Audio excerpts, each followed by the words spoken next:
Sir, ಇವತ್ತು ಪ್ರತಿ ವರ್ಷ ನಾನು ಬೇಲೂರಿನ ಐತಿಹಾಸಿಕ ಚೆನ್ನಕೇಶವ ಜಾತ್ರೆ ಮಹೋತ್ಸವ ಇದೆ. ಜಾತ್ರೆ ಬಂದು ಚೆನ್ನಕೇಶವ ಸ್ವಾಮಿ ದರ್ಶನ, ತಾಯಿ ದರ್ಶನ ಮತ್ತು ಎರಡೂ ತಾಯಿಗಳನ್ನ ದರ್ಶನ, ಮಹಾಲಕ್ಷ್ಮಿ ಮತ್ತು ನಮ್ಮ ಸ್ವಾಮಿ ಸ್ವಾಮಿಗಳನ್ನ ಎರಡೂ ಸ್ವಾಮಿಗಳನ್ನ ಭೇಟಿ ಮಾಡಿ ಇವತ್ತು ತೇರು ಎಳೆದಿದ್ದೀವಿ. ಇಷ್ಟೇ ಇವತ್ತು ನಾನು ಹೇಳೋದು. ನಾನು ಕೇಳಿರೋದು ಏನು ಬೇಡ್ಕೊಂಡಿದ್ರಿ ಅಂದರೆ, ರಾಜ್ಯದ ಜನತೆಗೆ, ಜಿಲ್ಲಾ ಜನತೆಗೆ ಒಳ್ಳೆ ಬೆಳೆಯಾಗಿ ಜನ ಸಮೃದ್ಧಿ ಆಗಿರಬೇಕು ಮೊದಲನೇದು. ಎರಡನೇದು, ನಮ್ಮ ಮೀಡಿಯಾದವರು ಜಿಲ್ಲೆಯಲ್ಲಿ ಒಳ್ಳೆ ರೀತಿ, ಜಿಲ್ಲೆ ಇರ್ಬೋದು, ಇವರೆಲ್ಲ ಚೆನ್ನಕೇಶವ ಸ್ವಾಮಿಯ ಅವ್ರಿಗೆಲ್ಲ ಅವ್ರ ಕುಟುಂಬಕ್ಕೆ ಒಳ್ಳೇದು ಮಾಡಲಿ ಅಂತೇಳಿ. ಮತ್ತು ಜಿಲ್ಲೆಯ ಈಗ ಕೇಳಿದ್ರು ಹಾಲಪ್ಪನವರು, ಜಿಲ್ಲೆ ಅಭಿವೃದ್ಧಿದು ರಾಜ್ಯದಲ್ಲಿ ಕೆಲಸ ಎಲ್ಲ ಕುಂಟಿದ್ವು.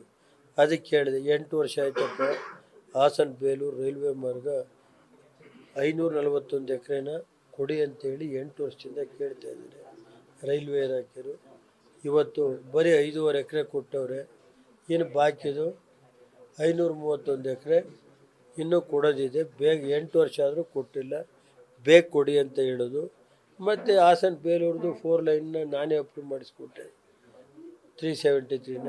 ಅದಕ್ಕೂ ಬೇಗ ಅದೇನು ಕೆಲಸನ ಯಾವ ಕಾರಣ 3 ವರ್ಷ ಆಯ್ತಪ್ಪ, ಆಗ 4 ವರ್ಷ, ಈ 3 ವರ್ಷ, 5 ವರ್ಷ, 8 ವರ್ಷ ಆಯ್ತು. ಅದನ್ನು ಮಾಡಿ ಅಂತ ಅಷ್ಟೇ. ಬೇಡವೇ ಜನ ಇವತ್ತೇನಾಗಿದೆ, ಹಾಸನ ಬೇಲೂರು 373 ಎಷ್ಟು ಆಕ್ಸಿಡೆಂಟ್ ಆಗ್ತವೆ, ಕನಿಷ್ಠ ಒಂದು ವಾರ 15 ದಿವಸಕ್ಕೆ 1-2 ಆಯ್ತಲ್ಲ. ಉಸ್ತುವಾರಿ ಸಚಿವರು ಹೇಳೋದು, ಎಲ್ಲ ಶಾಸಕರು ಒಮ್ಮತನೂ ನಮ್ಗೆ ಬೇಕು, ಎಲ್ಲರೂ ಒಟ್ಟಿಗೆ ತಗೊಂಡು ನಾನು ಕೆಲಸ ಮಾಡಕ್ಕೆ ಇಲ್ಲಿ ಬಂದಿದ್ದೀನಿ. ನಾನು ಬೇಡ ಅಂತ ಹೇಳಿದ್ದೀನಪ್ಪ. ನಾನು KDP ಸಭೆಯಲ್ಲಿ ಒಬ್ರು ಬಂದರೆ ಒಬ್ರು ಬರ್ತಿಲ್ಲ ಅಂತ. ನೋಡಪ್ಪ, ನಾನೇನಾಗುತ್ತೆ ಅಂದರೆ ಅಲ್ಲಿ ಹೋಗೋದು, ಗೌರವ ಸಿಕ್ತು ಹೋದಾಗ ನಾವು ಯಾಕಪ್ಪ ಹೋಗೋದು, ನಾವು ಒಂದು ಸ್ವಲ್ಪ ದೂರ ಇರೋದು ಒಳ್ಳೆಯದಲ್ವಿರೋದು. ನಾವಿಷ್ಟೇ ಕೆಲಸ ಮಾಡಿಕೊಡಿ ಸ್ವಾಮಿ, ನಮಗೆ ನಿಮ್ಮ ಪೂರ್ಣ ಸಹಕಾರ. ನಾವೇನಾದ್ರು ಅದಕ್ಕಾರ ವಿರೋಧ ಮಾಡೋಕ್ಕೆ ಹೋಗಿದ್ದೀವ?